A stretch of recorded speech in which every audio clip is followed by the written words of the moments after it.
Maintenant, on va apprendre à créer un parcours conditionnel. Ça veut dire quoi? Ça veut dire que, par exemple, dans ma section 1, je veux que pour que l'élève puisse accéder au document 2, il faut qu'il ait impérativement ouvert et lu le document 1, et ainsi de suite.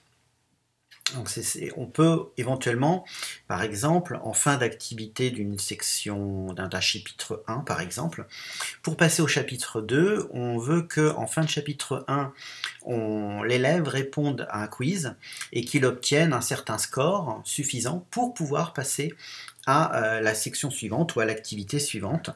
C'est en ce sens qu'on crée donc un parcours conditionnel. Alors, pour le quiz, ça on verra ultérieurement dans une autre vidéo. Par contre, on va apprendre aujourd'hui à créer donc un parcours conditionnel où il faut que l'élève donc ait regardé ou du moins ouvert la ressource précédente pour pouvoir accéder à la ressource suivante. Alors, première chose, il faut être bien dans le mode édition et surtout aller dans paramètres. Et dans paramètres, souvenez-vous, dans la vidéo sur les paramètres, je vous avais dit dans suivi d'achèvement, on allait mettre non dans un premier temps, mais ça pourrait être intéressant quand on voudra créer un parcours conditionnel de mettre oui. C'est ce qu'on va faire, donc on va mettre oui dans les paramètres, dans suivi d'achèvement. Voilà. Et là, vous remarquez que à droite de toutes mes ressources ici, on a une petite case qui apparaît. Donc l'élève, lui, va pouvoir cocher au fur et à mesure les cases. Si je vais dans ma section 1, voilà, ici les cases sont déjà cochées, parce que évidemment, moi j'ai un rôle prof. On verra tout à l'heure justement en rôle élève ce que ça donne. Alors, si on veut que la ressource document 2 soit accessible, si l'élève a ouvert, enfin, c'est pas si, il faut que l'élève ait ouvert le document 1. Donc on clique sur modifier, paramètres, et là on a dans achèvement d'activité. Voilà. Donc dans achèvement d'activité, on va aller cliquer sur les participants peuvent marquer manuellement cette activité comme terminée, mais ça peut être aussi éventuellement automatique. C'est-à-dire que l'élève affiche l'activité comme terminée dès que les conditions sont remplies. Et les conditions, c'est les élèves doivent afficher donc cette activité pour la terminer. Donc ça peut être plutôt utile, plutôt que de demander aux élèves de cocher eux-mêmes la case.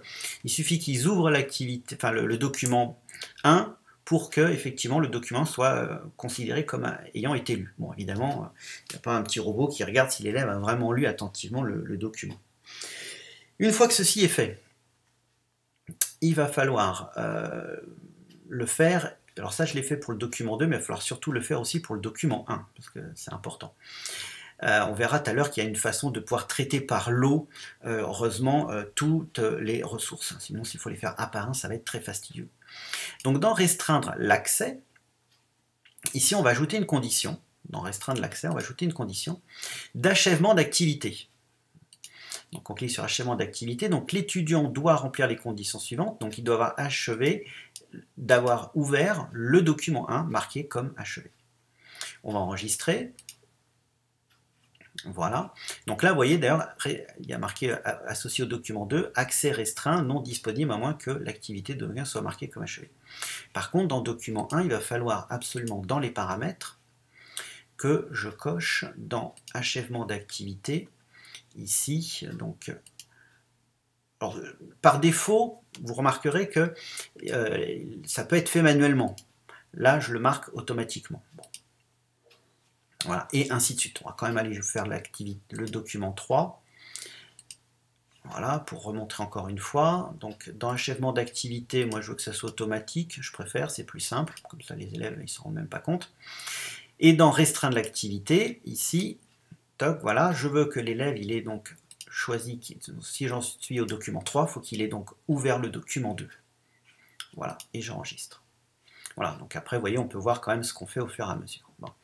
Donc ce qui veut dire que si par exemple je bascule en vue élève, si je prends le rôle d'un élève, voilà.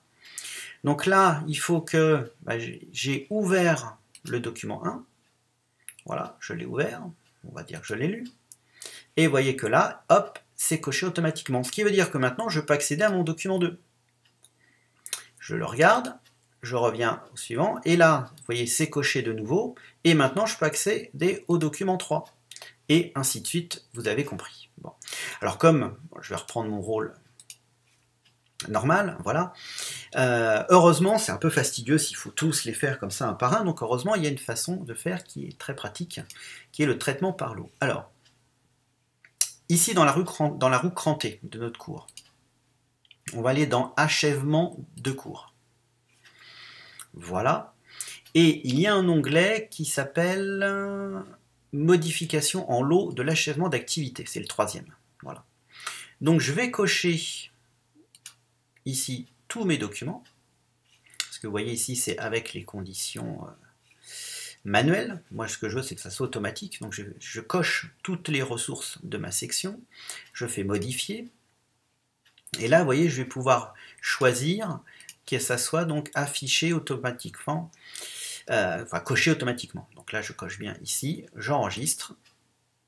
Voilà, et là, maintenant, il y aura ça pour tous les documents. Voilà.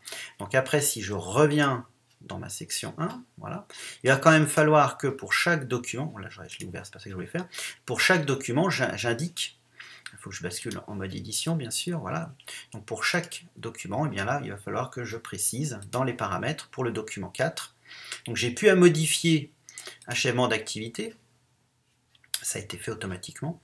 Par contre, dans restreindre l'accès, là, il va falloir que j'indique l'achèvement d'activité qu'il est regardé. Donc si j'en suis au document 4, il faut qu'il ait lu évidemment le document 3. Et j'enregistre, et ainsi de suite. Voilà. Donc, bon, c'est un peu fastidieux de faire ça, évidemment. Ça peut être utile pour les petites classes, je pense, pour les terminales ou première, seconde, bon, on leur fait confiance. Par contre, ça peut être très très intéressant, cet achèvement d'activité, par exemple, pour un test qui permettrait de passer à l'étape suivante. Voilà, ça on le verra un peu plus tard.